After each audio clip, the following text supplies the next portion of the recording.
pelo menos 3 relatos nos evangelhos a respeito desta mulher.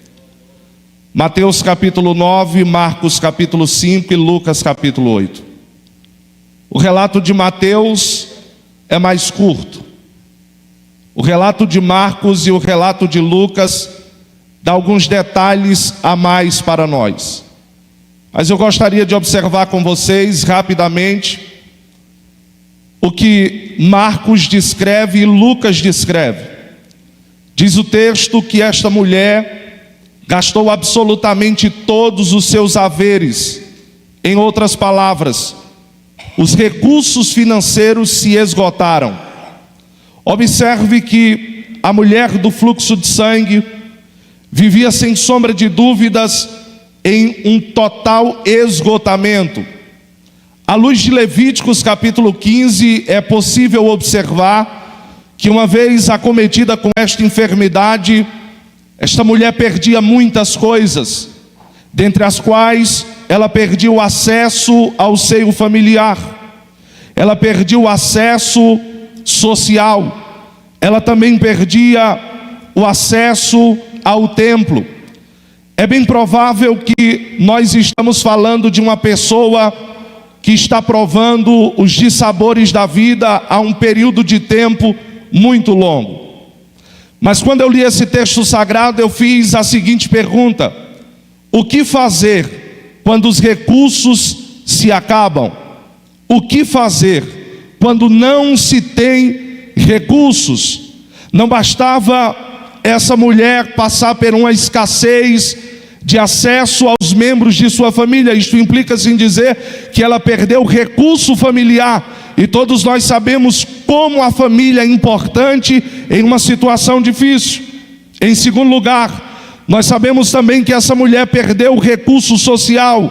Em outras palavras, ela não tinha acesso a amizades, a pessoas, não tinha convivência com estas pessoas para lhe socorrerem em um momento de dificuldade.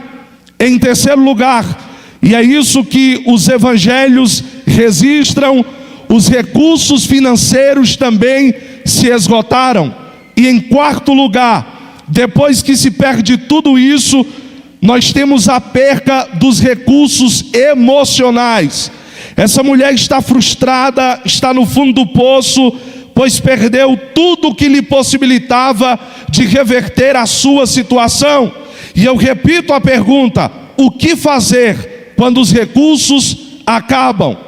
Nós podemos extrair pelo menos 2 lições desta situação. Algumas pessoas, quando os recursos acabam, elas procuram a Cristo, tendo Cristo então como a última opção, como o último recurso.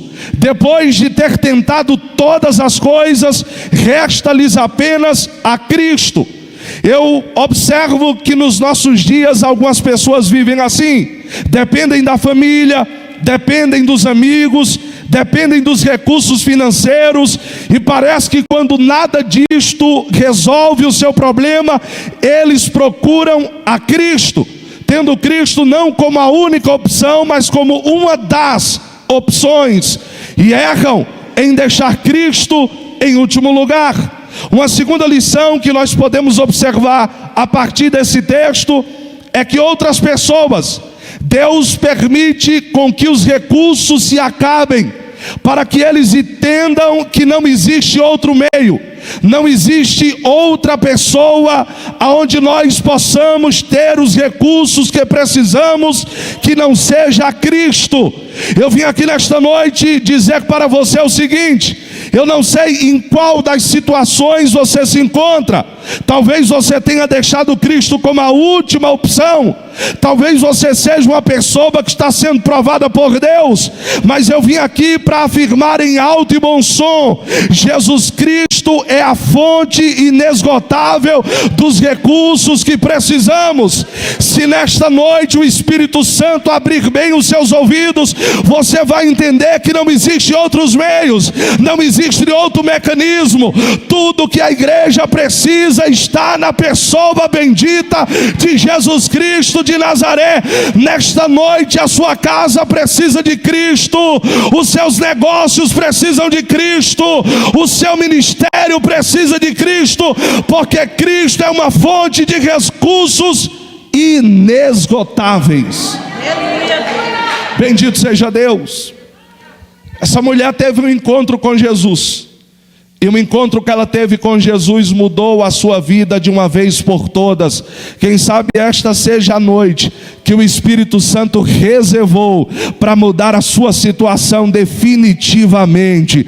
Depois de tantas portas fechadas, depois de tantas opressões vividas, depois de tantas pessoas tendo passado você para trás, Cristo está de braços abertos para resolver a sua causa definitivamente. Deus abençoe.